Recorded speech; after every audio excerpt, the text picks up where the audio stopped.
Our guest today is all the way from Uganda, Eastern Africa. Welcome to the show. Thank you very much, and thank you for inviting me, and I'm glad I'm part of this show today. You were born in Uganda, right? Yes, I was born in Uganda. Tell us, our viewers, something about your home country. Uganda is a landlocked country, predominantly covered by vegetation and water bodies.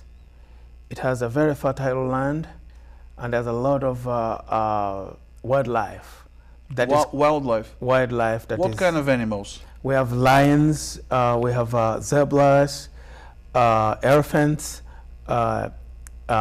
leopards, as well as other wildlife, snakes, and so many other interesting animals to see. What about the nature? The nature? Nature of Uganda. It's a equatorial vegetation. It's equatorial vegetation covered with a lot of forests and receives a lot of rain. Yeah. So it is also in the middle of the equator. The equator passes through Uganda. Yeah. All right. So how did you end up in Chicago? I ended up in Chicago. It's a long story. Yeah. I first came to North Carolina, where a medical doctor who I had worked with in Uganda, who is a professor, a pulmonologist. Yeah. Did you meet him in Uganda or? Yes, I met him in Uganda. Okay. Dr. Robert Shaw, yes. All right, and what did he tell you? Dr. Robert Shaw, after working with me, he thought that it would be a great idea if I came to America and worked with the young people in the state of North Carolina. Work with young people in the state of North Carolina. Why did he say that? He said that because he had seen how I was interacting with the people in the developing countries, as predominantly my country, and how I had worked with communities. He envisioned me bringing something positive to the children in the state of North Carolina. So he saw you there in Uganda, that you were had good communication skills and you cared for the people. Yes.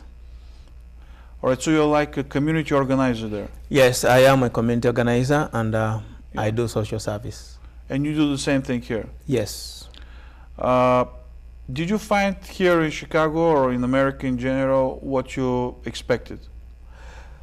When I came to America, I can say partly there's a lot of change that has happened in the United States. Okay. And compared to what we kind of knowing in the past about United States. Yeah. When I came to America, I had a vision that I wanted to accomplish. Did I accomplish it? Have I accomplished it? I can say I'm on the way. America has given me the opportunity to do that which I desired to do since I was 12 years. Okay. And that is to establish an organization which I'll later see becoming an international organization doing public health in developing countries, not only in the underserved communities of America, but also to the communities overseas. So now you have your own organization. What is it called? Correct. The organization is called Community Outreach Volunteers. Community Outreach Volunteers. And what is the focus and the task of this organization? Community Outreach of Volunteers was started as a small initiative by 10 young people to focus on eradicating the violence that I witnessed when I first came to America. But you want to eradicate the violence? Yes, to be part of the solution of what was happening. I later discovered that there were a lot of needs which were predominantly centered on health disparities. And I realized that the health of the people was more important than a lot of other areas, because areas that I wanted to begin with. So health? Yes, health. Okay. So we embarked on doing a project that prevents health disparities, such as childhood obesity. Childhood obesity? Yes, childhood obesity, high blood pressure, and diabetics, other chronic diseases, after-school programs, workforce and development, and sports programming to empower the holistic life of the people on the south side of Chicago. So you're working specifically on the south side of Chicago, and your vision is that the problems of violence can be addressed by addressing the health issues of the people living on the south side. Correct. Correct. That's an interesting vision. Because when you look at violence, violence is a healthy issue. All right. It comes from disparities. Okay. Whether people have mental health issues. Okay. People have families that have not have no mentors. Yeah. Families that have no fathers. Okay. Families that have only mothers that are taking care of the children. Okay. Therefore, as community outreach volunteers, we go to places like universities. Yeah. We get students that have gone through universities. Okay. We bring them into the community to mentor the children, to tutor them, and then to act as role models so that the children, despite of having no fathers in their homes or role models, they can have at least male figures that can help them build that aspect which is missing in their personal lives. So do you see any progress in what you're trying to achieve on the south side? Yes, I have seen progress in what I have tried to achieve in the south side. I worked with different schools, such as Bass Elementary School, and those children that remained in our program, those we saw them going towards graduation, and some of them have gone to higher school and some are going towards college. So they went on the right path? Yes. How do you finance your organization? My organization is predominantly financed by private corporations. Okay. We have supporters such like as donors such as U.S. Bank. Okay. The ATNA has also been our great support. Okay. The insurance company has done a lot to support the south side of Chicago in the area of health disparities. Okay. ATNA has gone out of their way to give us a hand to enable community outreach volunteers to be seen and to be recognized by many other organizations in this country. How many people from Uganda live in Chicago? Uganda has a lot of people living in Chicago. I can maybe estimate close to maybe 10,000 people or 20,000 people. Do you have any place that you gather? Is there any place in Chicago that you like to gather at? Yeah, Uganda has a Ugandan community that gathers every year, and they have activities that they do. They have a 510c charitable organization that they have started to kind of build their efforts towards developing, not only developing the Ugandan community, because when we come to America, we become part of the American community.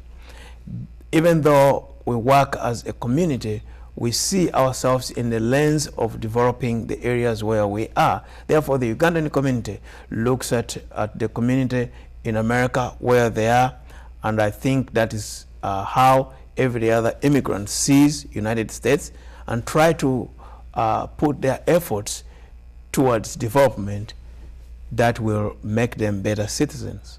How important are the first generation Americans for Chicago and the United States in general? Well, the forefathers of this country, so to speak, were very gifted people, I can say that. They founded this country, I would say they founded this country on the principles of God. Okay. They founded this country on the principles of God, and everywhere in the schools that was honored. But today, as we work with children, that is not in the schools. Today, they are removing every clause concerning that which was the major foundation for this country. It's no longer existing. And when you take God, the very existing of that which formed the country began to live with different preferences. It had its own foundation. And as that foundation weakens, you realize that there are so many things that are changing as a result, and not changing for the better of America, but for the worse. Now it's a presidential campaign year. Are you for Hillary or for Trump? Right now, I'm not in the position to vote at this particular moment. Okay. But when I'm in that kind of a position, I can probably give you an answer for that. Okay. But as I speak right now, I can only say that the one who is destined to be the leader will be the leader. There are two people. Okay. One of them is about to become the leader, okay, and he has to lead this nation. But the only thing that I can say to him or her is to remember the foundation on which the forefathers built this country. Those things that along the way people have tried to throw out, they need to be back. So because need to go back to the fundamentals. Yes, they need to go back to the fundamentals, because when you do something and it creates a problem, you go back and find out where the problem is. If any man is constructing a tower and the tower begins to lean, you begin to ask yourself, why is the tower leaning? Then you go back to the foundation and rebuild the foundation and make it straight. You cannot go on top and then start collecting the leaning. You go back to the foundation. America had the strongest foundation more than any other nation on earth. Okay. And still, those foundations are still there, because a lot of people, why am I saying the foundations are still there? Because people know them. When you know the knowledge, that knowledge will set you free, because you know the truth. Okay. They know what is supposed to make America great again. So therefore, whoever becomes the leader, that's the task they have. They are saying a lot of things. I'm going to do this, I'm going to do this. No one is talking about putting America back to its foundations on which it was formed. How is goodbye in your native language? Goodbye is Welaba. Welaba? Yes. Thank you, Tony. Great to have you here. Thank you so much, and appreciate giving me the opportunity to speak about what I do, how I came here, and about this nation. Thank you so much.